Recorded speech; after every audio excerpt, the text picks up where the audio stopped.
Hello my dear students, आपका पुनः आज के इस नए वीडियो में स्वागत है। और आज के इस वीडियो में हम जो आपका कक्षा 9वीं की जो हिंदी का पेपर है उसका हम सेट बी का आज के इस वीडियो में हम फुल सॉल्यूशन देखने वाले हैं। सेट बी के क्वेश्चन का हम फुल सॉल्यूशन देखने वाले हैं। तो वीडियो को शुरू से लेकर अंत तक जरूर देखिएगा। यदि आप इस वीडियो को पूरा देखकर अपनी कॉपी में उत्तरों को लिख लेते हैं तो आपके 100 में से 100 अंक आना एकदम निश्चित है। तो इसके लिए आपको वीडियो को शुरू से लेकर अंत तक जरूर देखना है। चलिए अब हम वीडियो को बिना किसी देरी के शुरू करते हैं। तो सबसे पहले आप प्रश्न पत्र को देख लीजिए, एक बार प्रश्न पत्र का मिलान कर लीजिए। कुछ इस प्रकार का आपका प्रश्न पत्र है ना। आप सबसे पहले मिलान कर लीजिए। पूरा A to Z सॉल्यूशन बताने वाला हूँ, पूरा A to Z। देखिए कुछ इस प्रकार का आपका प्रश्न पत्र है, आप मिलान कर लीजिए सबसे पहले।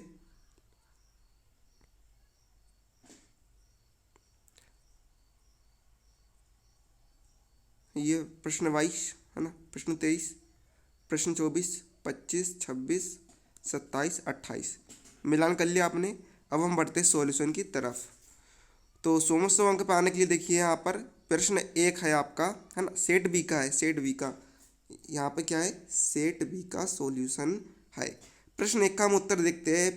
प्रश्न 1 में आपको सही विकल्प दिया गया है। तो देखिएगा आप यहाँ पर देखिएगा, पहला जो आपका है, पहले में सही उत्तर आएगा साहब। आपको सही विकल्प चुनकर लिखना है। तो आप पहले में उत्तर लिखेंगे साहब, बिल्कुल एक्यूरेट आंसर है, आपको डरने की जरूरत नहीं है। दूसरे का उत्तर आएगा नंद, तीसरे का उत्तर आएगा हार मानना, चौथे का उत्तर आएगा उपमा, पांचवे का उत्तर आएगा गधा। तो आप इतना स्क्रीनशॉट ले लीजिए और अपनी कॉपी में लिख लीजिए, या फिर आप साथ साथ में कॉपी में लिखते जाइए। अब हम बढ़ते हैं प्रश्न 2 की तरफ। तो देखिए प्रश्न 2 में आपको रिक्त स्थान की पूर्ति करना है। तो देखिए इसका पहले में उत्तर आएगा देश, दूसरे में उत्तर आएगा शब्द, तीसरे में उत्तर आएगा मातृक, चौथे में उत्तर आएगा मोती और पांचवें में उत्तर आएगा आसानी से। तो आप इसका भी स्क्रीनशॉट ले लीजिए। और यदि आपको वीडियो क्वालिटी अच्छी नहीं दिख रही है तो आप ऊपर के 3 डॉट पर क्लिक करके क्वालिटी पर क्लिक करके आप इसकी क्वालिटी एकदम हाई एंड कर लीजिए, ताकि आपको शब्द स्पष्ट रूप से दिखाई दे। अब देखिए प्रश्न 3 में आपको एक वाक्य में उत्तर लिखना है। तो देखिए पहले में आप उत्तर लिखेंगे, जगदीश चंद्र माथुर रीढ़ की हड्डी एकांकी के रचनाकार है। दूसरा, ज्ञान शब्द का विलोम अज्ञान होगा। तीसरा, महाकाव्य में 8 या उससे अधिक सर्ग होते हैं। चौथा, रस खान के आराध्य श्री कृष्ण जी है। पांचवा, हिंदी साहित्य में उपन्यास सम्राट प्रेमचंद जी है। तो ये आपका आंसर हो जाएगा प्रश्न 3 का। तो आप इनका भी स्क्रीनशॉट ले लीजिए और कॉपी में या फिर अपनी कॉपी में लिखते जाइए उत्तरों को। और प्रश्न 4 में आपको सही जोड़ी का मिलान करना है। तो देखिए लेखिका है ना, मृदुला गर्ग क्या है, लेखिका। तो लेखिका का मिलान होगा मृदुला गर्ग से। इंद्र का मिलान होगा सूरपति से, इंद्र का पर्यायवाची होता है सूरपति। अद्भुत का विस्मय होगा। कबीरदास जी की रचना क्या है, बीजक है। और परसाई जी एक व्यंग लेखककार है। तो यह आपकी सही जोड़ी हो जाएगी, आप इनका मिलान कर लीजिए। अब हम बढ़ते प्रश्न 5 की तरफ। तो प्रश्न 5 में आपको सत्य या असत्य बताना है। तो देखिए पहला असत्य होगा, है ना, पहला आपका असत्य होगा, दूसरा सत्य होगा, तीसरा असत्य होगा, चौथा सत्य होगा और पांचवा भी सत्य होगा। तो आप इसका लिख लीजिए। अब देखिए हम देखते हैं प्रश्न 6 का अथवा क्वेश्चन क्या है। दो तो पर्यायवाची आपको शब्द लिखना है, माँ और भूमि के। तो देखिए माँ का पर्यायवाची शब्द क्या होगा, अम्मा, जननी, है ना, आदि लिख दीजिए। और भूमि का भू, पृथ्वी, और आप आदि लिख दीजिए। तो आप इस प्रकार से आंसर लिखते जाइए। अब हम बढ़ते प्रश्न 7 की तरफ। देखिए प्रश्न 7 में आपको क्या दिया है, निम्न चारित्रिक विशेषताओं पर वाक्य बनाइए। पहला क्या है, समझदार। तो इसके उत्तर में आप लिख सकते हैं, मोहन समझदार व्यक्ति है। दूसरा, दयालु, राम दयालु है, वे हर किसी की मदद करता है। तो आप इसका भी स्क्रीनशॉट ले सकते हैं। और आपको प्रश्न जो अंक दिए हैं, है ना, जो आपको देखिए प्रश्न अंक दिए हैं, इन प्रश्न अंकों पर आपको ध्यान नहीं देना है। इन प्रश्न अंकों पर आपको ध्यान नहीं देना है। सिंपली से आपको नेक्स्ट क्वेश्चन समझकर उत्तर लिखते जाना है। प्रश्न पत्र का मिलान करके आपको उत्तर लिखते जाना है। तो देखिए नेक्स्ट क्वेश्चन क्या है, दोहा छंद की परिभाषा उदाहरण सहित लिखिए। तो इसके उत्तर में आप लिखेंगे, हेडिंग डालेंगे, दोहा छंद की परिभाषा। यह एक मात्रिक छंद है, इसके 4 चरण होते हैं। इसके 4 चरण होते हैं। इसके प्रथम एवं तृतीय चरण में 13-13 मात्राएं और द्वितीय और चतुर्थ चरण में 11-11 मात्राएं होती है। है ना। दो छंद क्या होता है, एक मात्रिक छंद होता है। उदाहरण देखिए, आप इस प्रकार से उत्तर लिख देंगे, है ना। प्रथम चरण में 13 मात्रा और द्वितीय चरण में 11 मात्रा है, तो कुल कितनी मात्रा हो गई, 24 मात्राएं हो गई। तो ये आपका उत्तर हो गया। अब देखिए नेक्स्ट क्वेश्चन हमारा, मानसरोवर से कवि का क्या आशय है। तो देखिए इसका उत्तर होगा, मानसरोवर से कवि का आशय है मन रूपी पवित्र सरोवर, जिसमें मनुष्य को स्वच्छ विचारी रूपी जल भरा है। इस स्वच्छ जल में जीवात्मा रूपी हंस प्रभु भक्ति में लीन होकर स्वच्छंद रूप से मुक्ति रूपी मुक्ता फल चुनते हैं। वे मानसरोवर छोड़कर अन्यत्र जाना भी नहीं चाहते हैं। तो ये आपका इतना उत्तर हो जाएगा। अब देखिए नेक्स्ट क्वेश्चन है आपका, गोपियाँ किस का रूप धारण करना चाहती है ना। आपको प्रश्न नंबर पर ध्यान नहीं देना है, जैसे कि मैंने आपको पहले ही बताया है ना। तो देखिए इसका उत्तर होगा, गोपियाँ पीले रंग के वस्त्र वैसे ही वस्त्र धारण पहनना चाहती है जैसे श्री कृष्ण पहना करता थे, क्योंकि वे श्री कृष्ण के रूप सौंदर्य पर मोहित है और वैसा ही रूप बनाना चाहती है। अर्थात वे पीले रंग के वस्त्र पहनना चाहती है, धारण करना चाहती है। नेक्स्ट क्वेश्चन में आपको अनुप्रास अलंकार की परिभाषा लिखना है। तो देखिए अनुप्रास अलंकार, जिस काव्य रचना में एक ही वर्ण को हम कहते हैं अक्षर कहते हैं, है ना। अर्थात जिस काव्य में एक ही अक्षर की दो या दो से अधिक बार आवृत्ति या फिर रिपीटेशन होता है, अर्थात जहाँ एक ही अक्षर बार बार रिपीट होता है, वहाँ पर क्या होता है, अनुप्रास अलंकार होता है। उदाहरण में आप दे सकते हैं, रघुपति, राघव, राजा राम। देखिए यहाँ पर 3 शब्द है, पहला है रघुपति, दूसरा है राघव, तीसरा है राजा राम। तो देखिए यहाँ पर आपको दिख रहा होगा रा, यहाँ पर रा शब्द की पुनरावृत्ति हो रही है, बार बार रा रिपीट हो रहा है, अर्थात यहाँ पर कौन सा अलंकार होगा, यहाँ पर अनुप्रास अलंकार होगा। अब देखिए नेक्स्ट क्वेश्चन है हमारा, कवि अपनी कोठरी में उदास क्यों बैठे हैं। क्योंकि वहाँ पर जो अंग्रेज सरकार है, वहाँ पर उस पर अमानवीय व्यवहार किया जा रहा है, उसको बहुत गाली दी जा रही है ना। वे एक स्वतंत्र सेनानी है ना। इस प्रकार से ये इसका उत्तर है ना। तो देखिए कवि पर जेल में अंग्रेज सरकार द्वारा अमानवीय व्यवहार किया जा रहा है। वे एक स्वतंत्रता सेनानी है के रूप में जेल में कैद है, उन पर अनेक यातनाएं की जा रही है, शारीरिक कष्ट दिए जा रहा है, इसलिए कवि जेल में उदास और एकाकी जीवन जी रहा है। अब नेक्स्ट क्वेश्चन आप देखिए, रस खान ब्रज में क्यों जन्म लेना चाहते हैं। तो देखिए इसको उत्तर में आप लिखेंगे, रस खान जी अगले जन्म में ब्रज के गांव में ग्वाले के रूप में जन्म लेना चाहती है, ताकि वे वहाँ की गायों को चराते हुए श्री कृष्ण की जन्मभूमि में अपना जीवन व्यतीत कर सके। श्री कृष्ण के लिए अपने प्रेम की अभिव्यक्ति करते हुए वे आगे व्यक्त करते हैं कि वे यदि प्रभु रूप में जन्म लेंगे तो गाय बनकर ब्रज में चरना चाहती है, ताकि वासुदेव की गांवों के बीच में घूम वह ब्रज का आनंद प्राप्त कर सके। और यदि वह पत्थर बने तो गोवर्धन पर्वत का ही अंश बनना चाहेंगे, क्योंकि श्री कृष्ण ने इस पर्वत को अपनी उंगली में धारण किया था। यदि उन्हें पक्षी बनने का सौभाग्य प्राप्त होगा तो वहाँ के कदम्ब के पेड़ों पर निवास करेंगे, ताकि श्री कृष्ण की खेल क्रीड़ा का आनंद उठा सके। इन सब उपायों द्वारा वह श्री कृष्ण के प्रति प्रेम की अभिव्यक्ति करना चाहते हैं, और यह इसी कारण वे ब्रज में जन्म लेना चाहते हैं, ब्रजभूमि में जन्म लेना चाहते हैं। तो ये इतना आपका उत्तर हो जाएगा। अब नेक्स्ट क्वेश्चन है आपका, दो प्रमुख निबंधकारों व उनकी प्रमुख रचना लिखी है। तो देखिए पहला निबंधकार है आपके भारतेंदु हरिश्चंद्र, इनकी रचना है ईश्वर बड़ा विलक्षण है। दूसरा रचनाकार है प्रताप नारायण मिश्र जी, इनकी रचना है बुढ़ापा, भाव, दांत, परीक्षा। आप आदि भी लिख सकते हैं आगे। अब नेक्स्ट क्वेश्चन है आपका, तिब्बत की महिलाओं की क्या विशेषताएं है। तो देखिएगा आप यहाँ पर, तिब्बत की महिलाएं पर्दा नहीं करती थी, वे ईमानदारी से चाय बनाकर देती थी, आप परिचित पर विश्वास भी करती थी। तो ये तिब्बत की महिलाओं की विशेषताएं है इतनी।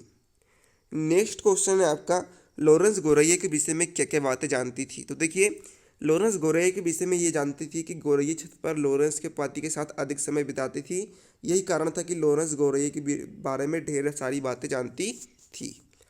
अब देखिए नेक्स्ट क्वेश्चन है हमारा, पेड़ पौधा हमारे लिए किस प्रकार फायदेमंद है। तो इसका उत्तर आप लिखेंगे, वृक्षारोपण के बुनियादी लाभों में से एक ये है कि वे जीवन देने वाले ऑक्सीजन प्रदान करते हैं और जानवरों द्वारा छोड़ी गई कार्बन डाइऑक्साइड को अवशोषित करते हैं। हालांकि न पेड़ पौधे, यहाँ पर पेड़ की जगह आप पेड़ पौधे लिख लीजिएगा।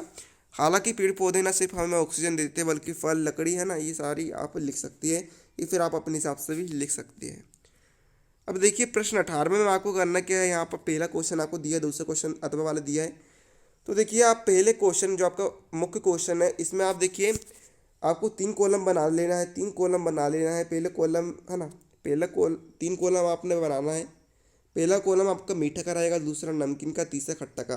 तो आप पहले कॉलम मीठा, जो जो आपको मीठा पसंद है आप उनके नाम लिख लीजिएगा, जैसे कि गुलाब जामुन है ना, गुलाब जामुन, बालूशाही, ये सब आप लिख सकते हैं। दूसरे कॉलम में आपके जो पसंदीदा पदार्थ है, जो कि नमकीन नमकीन है ना, नमकीन में जो भी आपके पसंदीदा पदार्थ है उनको आप लिख सकते हैं। और खट्टा स्वाद में जो आपको पसंद के पदार्थ है वह आप लिख सकते हैं, जैसे कि इमली है ना, ये सारा आप लिख सकते हैं। ये फिर रात भर में आप जो सुबह से लेकर रात तक जो भी काम करते हो, जो भी आपकी दिनचर्या, जो भी आपका टाइम टेबल है, सेकंड क्वेश्चन में अथवा वाले क्वेश्चन में आप लिख सकते हैं। अब देखिए हम नेक्स्ट क्वेश्चन की तरफ बढ़ते हैं। नेक्स्ट क्वेश्चन है आपका महाकाव्य और खंड काव्य में अंतर लिखिए। तो देखिए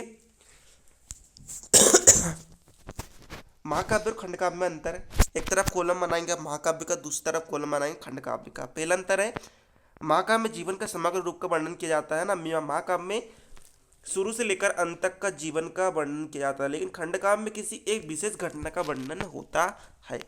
दूसरा महाकाव्य में 8 या उससे अधिक सर्ग होते हैं, किंतु खंडकाव्य में केवल 1 सर्ग होता है। महाकाव्य में अनेक छंद का प्रयोग होता है, किंतु खंडकाव्य में छंद का प्रयोग करना आवश्यक नहीं है। महाकाव्य में शांत वीर अथवा श्रृंगार रस में से किसी एक रस की प्रधानता होती है, और खंडकाव्य में श्रृंगार व करुण रस प्रायः प्रधान होता है। महाकाव्य में धर्म, अर्थ, काम और मोक्ष की प्राप्ति होती है, खंडकाव्य में उद्देश्य महान होता है।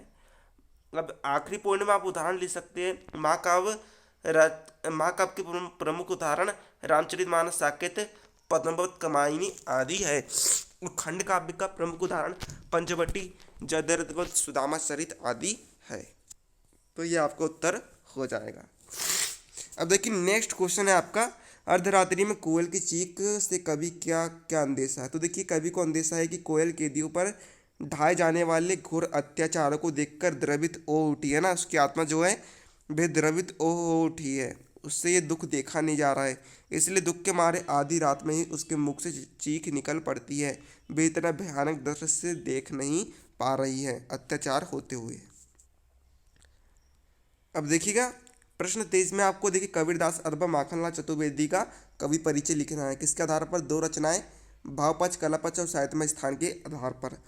तो देखिए हम कबीरदास जी का जीवन परिचय लिख देते हैं। रचनाएं में साखी, शबद और रमेनी। भावपक्ष आप इतना लिख दीजिए, कलापक्ष भी आप इतना लिख दीजिए और साहित्यमय स्थान भी आप इतना लिख दीजिएगा। देखिए नेक्स्ट क्वेश्चन में आपको यहाँ पर एक पद्यांश दिया गया, इस पद्यांश की आपको संदर्भ प्रसंग सहित व्याख्या लिखनी है। तो देखिएगा आप यहाँ पर आप संदर्भ में लिख सकते हैं। प्रस्तुत पद्यांश हमारी पाठ्यपुस्तक के साक्ष्य नामक पाठ से अवतरित है। इसके कवि का नाम कबीरदास जी है। प्रसंग क्या है? कवि ने प्रभु भक्ति का वर्णन किया है। भावार्थ में आप लिखेंगे, कवि कहता है कि मैं ईश्वर प्रेमी अर्थात प्रभु भक्त को ढूंढता फिर रहा था, पर अहंकार के कारण मुझे कोई प्रभु भक्त ना मिला। जब 2 सच्चे प्रभु भक्त मिलते हैं तो मन की सारी 20 रूपी बुराइयाँ समाप्त हो जाती है तथा मन में अमृतमयी अच्छाइयाँ आ जाती है। तो इस प्रकार से आपको उत्तर लिख देना है। अब देखिए नेक्स्ट में आपको गद्यांश का संदर्भ प्रसंग से व्याख्या करनी है। तो देखिए गद्यांश आपको दोनों दिन भर से लेकर भरा हुआ तक है, तो आप संदर्भ लिख सकते हैं। प्रस्तुत गद्यांश हमारी पाठ्य पुस्तक के 2 बेले की कथा नामक पाठ से अवतरित है। इसके लेखक का नाम मुंशी प्रेमचंद जी है। प्रसंग यहाँ पर आप लिख सकते हैं, निम्न गद्यांश में लेखक ने जूरी के दोनों बेलों हीरो और मोती की मेहनत और सहनशीलता को बताने का प्रयास किया है। तो आप इतना पूरा आंसर लिख सकते हैं। अब देखिए नेक्स्ट क्वेश्चन में आपको करना क्या है, जीवनी और आत्मकथा में अंतर लिखना है। तो आप 2 कॉलम बनाएंगे, पहले कॉलम में जीवनी, दूसरे कॉलम में आत्मकथा। तो देखिए पहला अंतर क्या है, जीवनी किसी महापुरुष के जीवन पर लिखी जाती है। कोई महापुरुष है ना, जिन्होंने बहुत अच्छा काम करा है उनके बारे में जीवनी लिखते हैं। लेकिन आत्मकथा हम स्वयं के बारे में भी लिख सकते हैं, स्वयं के जीवन पर भी लिख सकते हैं। जीवनी जो होती है वह सत्य घटनाओं पर आधारित होती है, परंतु आत्मकथा काल्पनिक भी हो सकती है। जीवनी में लेखक तटस्थ होता है, अर्थात जो जीवनी होती है उसमें जो लेखक होता है वह महापुरुष के ही निकट का व्यक्ति होता है, तटस्थ यानी निकट का व्यक्ति। लेकिन आत्मकथा में लेखक की व्यक्तित्व अर्थात उसके विचार, उसके जो फैक्ट्स होते हैं वे झलक जाते हैं। जीवनी प्रेरणादायक होती है, आत्मकथा से प्रेरणा प्राप्त हुई आवश्यक नहीं है। अब देखिए हमारा लास्ट सेकंड क्वेश्चन में आपको करना क्या है, अपने प्रचार महोदय को 3 दिन के अवकाश हेतु प्रार्थना पत्र लिखना है। तो देखिए सेवा में श्रीमान प्रचार महोदय, यहाँ पर आप अपने विद्यालय का नाम लिख दीजिएगा खाली स्थान पर, और यहाँ पर खाली स्थान में आप अपने शहर का नाम लिख दीजिएगा आप जहाँ पर रहते हैं। 20 से 3 दिन के अवकाश हेतु प्रार्थना पत्र। तो महोदय सविनय नम्र निवेदन है कि मुझे आवश्यक कार्य फिर बुखार आ जाने के कारण विद्यालय आने में असमर्थ हूँ, अतः मुझे दिनांक आज के दिनांक आप डाल दीजिएगा, से 3 दिन बाद की आप दिनांक डाल दीजिएगा, तक 3 दिन का अवकाश हेतु प्रार्थना पत्र प्रदान करने की कृपा करें। यहाँ पर आप अपना नाम डाल दीजिएगा, कक्षा डाल दीजिएगा, 9वीं कक्षा, दिनांक आज की डाल दीजिएगा। अब देखिए यहाँ पर आपका नेक्स्ट क्वेश्चन में आपको करना क्या है, पठित गद्यांश है, यहाँ पर आपको पढ़ना समझना है और नीचे देकर प्रश्नों का आपको उत्तर लिखना है। तो देखिएगा इतना आपको गद्यांश दिया गया है, पठित गद्यांश दिया गया है। तो देखिए पहला है उपयुक्त गद्यांश का उपयुक्त शीर्षक लिखिए, तो इसका शीर्षक होगा मित्रता का महत्व। दूसरा प्रश्न है मित्रता का महत्व अब क्यों बढ़ गया है, तो इसका उत्तर आप लिखेंगे एकल परिवार को चलने से मित्रता का महत्व अधिक बढ़ गया है। तीसरा उपयुक्त गद्यांश का सारांश लिखिए, तो आप इतना सारांश लिख दीजिएगा। अब देखिए आखिरी प्रश्न 28वां का आप प्रश्न में आपको निबंध लिखना है किसी एक विषय को चुनकर। तो हम विज्ञान के चमत्कार विषय पर निबंध लिख रहे हैं, तो आप इतना स्क्रीनशॉट ले लीजिए और निबंध लिखते जाइए, निबंध लिखना शुरू कर दीजिए। स्क्रीनशॉट ले लीजिए आप। पहला पॉइंट प्रस्तावना, दूसरा पॉइंट विज्ञान एक वरदान, तीसरा पॉइंट विज्ञान प्रगति का आधार, चौथा स्वास्थ्य एवं चिकित्सा, पांचवा कृषि और उद्योग, छठवां शिक्षा और मनोरंजन, सातवां विज्ञान एक अभिशाप, आठवां उपसंहार। तो 28वां का वह प्रश्न में आपको करना क्या, यहाँ पर रूपरेखा लिखनी है किसी एक विषय पर। तो हम विद्यार्थी जीवन पर रूपरेखा लिख दे रहे हैं। पहला पॉइंट आप डाल देंगे विद्यार्थी जीवन का महत्व, दूसरा विद्यार्थी के लक्षण, तीसरा पॉइंट आधुनिक विद्यार्थी जीवन, चौथा पॉइंट अनुशासनहीनता के कारण, पांचवा अनुशासनहीनता के निवारण, छठवां उपसंहार। तो आज के इस वीडियो में हमने कक्षा 9वीं हिंदी सेट वी के पेपर का हमने फुल सॉल्यूशन देख लिया है। तो उम्मीद आप सभी को अच्छा लगा हो वीडियो, तो लाइक कर दीजिएगा, कमेंट करके बताइए वीडियो कैसा लगा और शेयर कर दीजिएगा। तो मिलते हैं आपको उसके नेक्स्ट वीडियो, तब तक के लिए जय हिंद जय भारत।